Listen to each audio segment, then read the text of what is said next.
من مراكش بدأنا فكرة بسيطة كبرت ولا تزال تكبر مع الأيام. أولاد الخير هي رحلة إنسانية في الحياة، نسعى وراءها مجتمعين لأن ننشر بسمة سعادة أو نحيي حياة. من مقر جمعية أولاد الخير للأعمال الاجتماعية كانت بداية الرحلة. حملنا أمتعتنا كما حملنا فرحة الناس في قلوبنا، وانطلقنا نحو الخير.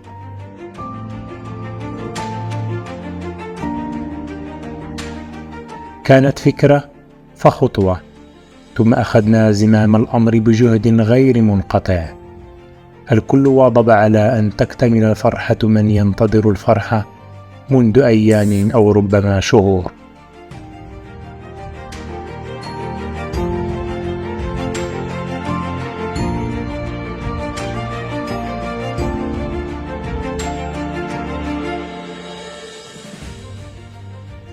الرحلة كانت طويلة، لكن تحملنا عناء السفر ومشقته لا لشيء إلا لنكون سببا وراء نبض حياة. لكن يهون على من أعد لسفره زاد السعادة لمن قست عليهم الحياة.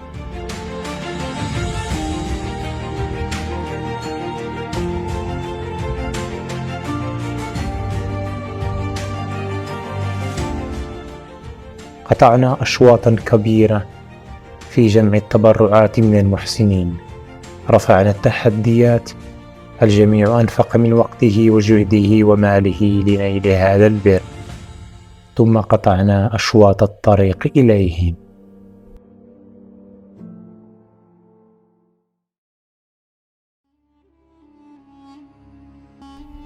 بين أحضان صفوح الأطلسين الكبير تبقال والصغير صيروة بجماعة تويالت أسكاون تاليوين شمال إقليم تارودانت، منطقة شبه قطبية في الشتاء ومعتدلة الحرارة صيفا.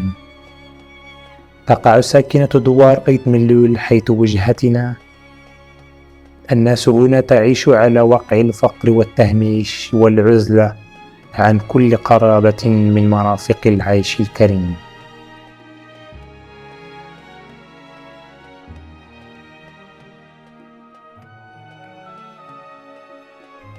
عادة ما يوفرون قوت يومهم من الفلاحة المعيشية ونبتة الزعفران الموسمية بظروفها الصعبة والثمن البخس هنا.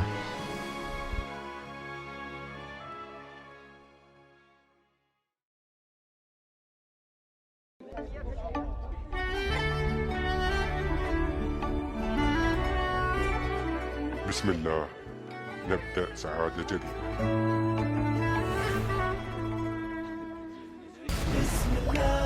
باسم السلام يبتدي لسعادة مدت يدي، حب الحياة أرتدي كي أبذل الحياة.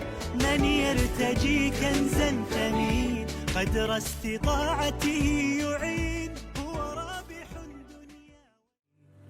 سعي للخير وجهتي، آمنت أن الناس للناس وتلك قناعتي. الكل غيث انهطل، كل بدوره بطل. ما المشكلات إن كل تعاضد كي تحل. الله يجازيكم بخير. يعني لا طاقم طبي ولا شبه طبي، اللجنة الثقافية واللجنة التنظيمية ديال الجمعيات اللي داخل الأعمال الاجتماعية، يعني كنشكر كل واحد من الاسم ديالو اللي تكمل عنا السفر لهذا الدوار هذا. يعني كاين فريق تقريبا ما عرفتش 8 السوايع ولا شحال درنا في الطريق، والطريق صعيبة ماشي سهلة. والحمد لله ماشي كلشي تيوفق الله باش يدير الخير، لكن اللي في قلبه الخير واللي باغي الخير وبغى يساعد الناس فقط هو اللي كتلقاه في هذا القوافل هادو.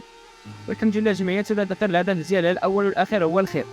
جمعيات ولاد الخير ما عندها لا هدف سياسي ولا شي انتماء حتى شي حاجه. الحمد لله كنخدموا مع المحسنين مع الاخوان ديالنا. كاين الانشطه اللي كديرهم الجمعيه هي المساهمه ديال الاخوان ديالنا المتطوعين 20 درهم 10 دراهم الى اخره.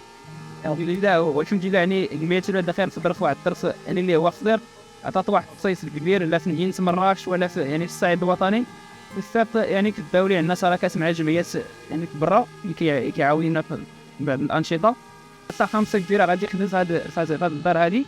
اللجنة الثقافية راه كاينة بلاصتها، كاين غيكون الانيماسيون ديال الدراري، وكاينين ان هاد الانشطه اللي دايرين دابا. كاين القافله الطبيه، كاين الصباغه ديال المسجد راه ديال الاخوان يومين هادي خدامين فيهم، باقي لهم شي حاجه. الصوتيات ديال المسجد، الفراش ديال المسجد، كذلك تدوير المسجد فان كهربائي ديال الماء، الطاقه الشمسيه ديال البير، البومبا، الرفط بين البير والشاطو ديال البوار بشي باش يستافدوا من الماء ديال هذا ديال الصوم. يعني هاد الأنشطة. واللجنة الثقافية راه عندها عدة الأنشطة. كاين الورثات الدراري اللي غادخلوا والنوتريسيون ديالهم هي الأستاذة رشيدة، ورشات الدراري الصغار. كاين الحلاقة، هاد المرة جبنا حلاقة باش يحسنوا للدراري. كاين هاديك تاع البلية، هاد الأخ لنا جبنا البلية بينا نعيشوا الدراري الصغار في هذاك الجو ديال السوق، وهذا ما داكشي ما تيشوفوش نعيشوا هاد المرة. يعني كاين فقرات ديال التلون إلى آخره. كاين الخطوط الغذائيه حتى هو اللي غيستافدوا منه 6 ديال الدور، لان هاد القافله غيستافدوا منها 6 ديال الدور مجاوره لهاد الدوار هذا. تقريبا كيوصل العدد ديال الساكنه ل 130 اسره. أولاد الخير بروح التطوع كانت لهم همة إسعاد الساكنة هنا، بفضل الله أولا، وبفضل المحسنين وهؤلاء الجنود الأبطال. في صباح اليوم الأول من بداية أنشطة القافلة الطبية والتضامنية، السعادة ظهرت في وجوه المتطوعين قبل المستفيدين.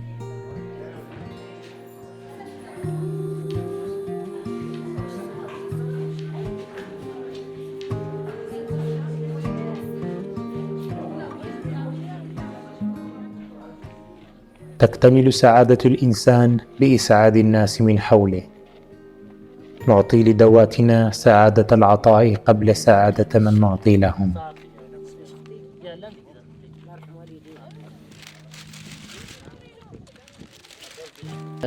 مع العلم انه تقريبا كاينه مسافه طويله باش انك توصل تقريبا شي 8 سوايع ديال الطريق اللي كتوصلنا على مدينه مراكش، والحمد لله جينا باش نفرحوا هذه السكينه.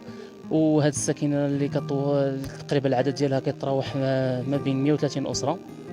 وبالنسبه للمساهمات اللي كاينين والمساعدات اللي كاينين، هي مساعده طبيه انسانيه، فيها قافله طبيه غيستافدوا منها الناس ديال السكينه كاملين. تقريبا غادي العدد اللي تعطانا حنايا تقريبا ما بين 300 حتى ل 400 شخص. وبالنسبه لعدد القفف اللي غادي يتفرقوا هي 130 قفه. وتم تجهيز سميتو البئر بالالواح الشمسيه، وتمت صباغه المسجد، وكاين انشطه ترفيهيه للاطفال وتنشيطيه وثقافيه ان شاء الله. وكنشكروا جميع المحسنين اللي ساهموا معنا وفي هذه الترفيه الصعبه، خاصه لانهم ساهموا معنا وفي اخر لحظه اننا نوفروا القفاف ونوفروا الطاقه الشمسيه باش ان المياه توصل لهاد الناس.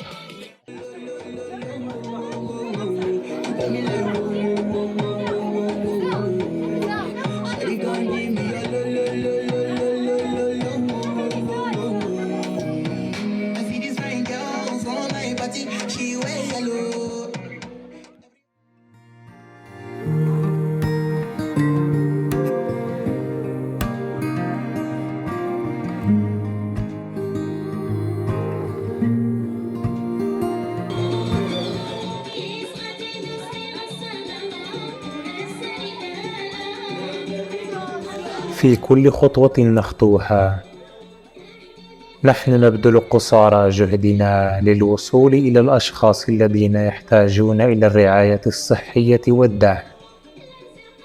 ننظر في عيونهم ونسمع صرخاتهم الصامتة.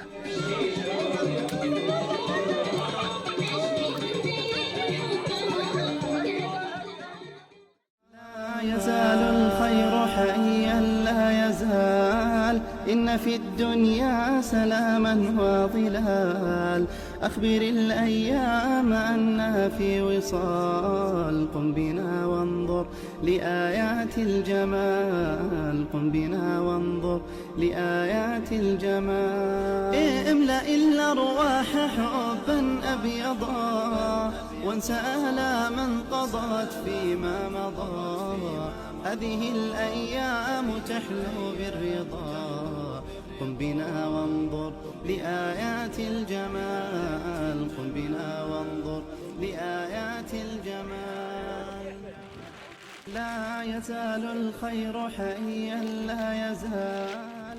إن في الدنيا وهذا ما يدفعنا للمضي قدما حتى نتمكن من إعطائهم بصيصا من الأمل والسعادة التي يستحقونها. آيات الجمال. قم بنا وانظر لآيات الجمال. كن كما غيث على الأفياء ماطر. صوته يروي قلوبا وخواطر. نفعه عم البوادي والحواطر. قم بنا وانظر لآيات الجمال. قم بنا وانظر لآيات. اعلموا أن جهودكم ستنعكس على كل من يأتي لهذا المكان المقدس. عندما نرفع أعيننا إلى المسجد نرى قبلة المسلمين وبيت الله المعظم. لآيات الجمال. قم بنا وانظر لآيات الجمال. ستصبح جدران المسجد معبأة بالحب والرحمة والإحسان الذي نحتاجه جميعا في حياتنا. الأيام تحلو بالرضا. قم بنا وانظر لآيات الجمال. قم بنا وانظر لآيات الجمال. المهم واحد الدعاء ان شاء الله للمحسنين اللي تكلفوا يعني بالتجهيز ديال المسجد. سي الفقير الله يجازيك بخير، لا سواء اللي تكلفوا بالزرابي ولا اللي تكلفوا بالرفعه ديال المسجد الله يجازيك بخير.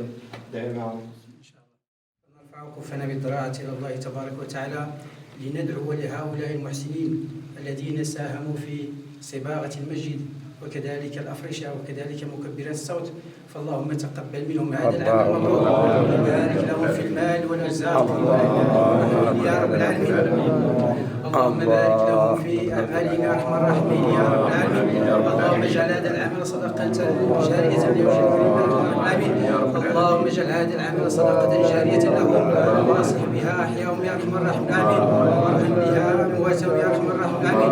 وادفع بها ضررهم يا أرحم الراحمين يا رب العالمين. سبحان ربك رب العزة عما يصفون وسلام على المرسلين والحمد لله رب العالمين.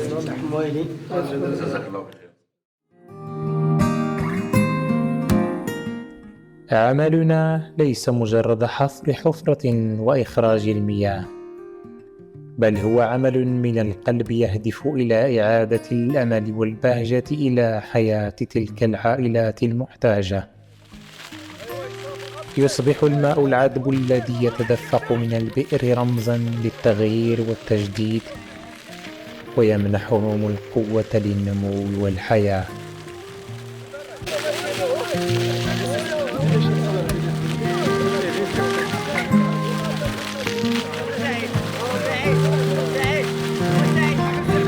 السلام عليكم. الحمد لله كما تشوفوا احنا سالينا الاشغال ديال القافله ديالنا. الحمد لله الامور كامله دازت احسن الاجواء.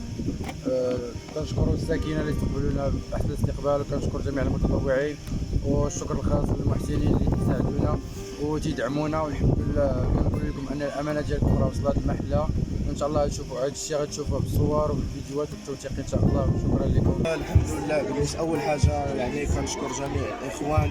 اول حاجه كنشكر جميع الاخوان سواء الجمعيه ديال الدوار اللي استقبلتنا ولا الاخوان ديالنا المنخرطين والمتطوعين والاعضاء ديال الجمعيات ولا الاعمال الاجتماعيه.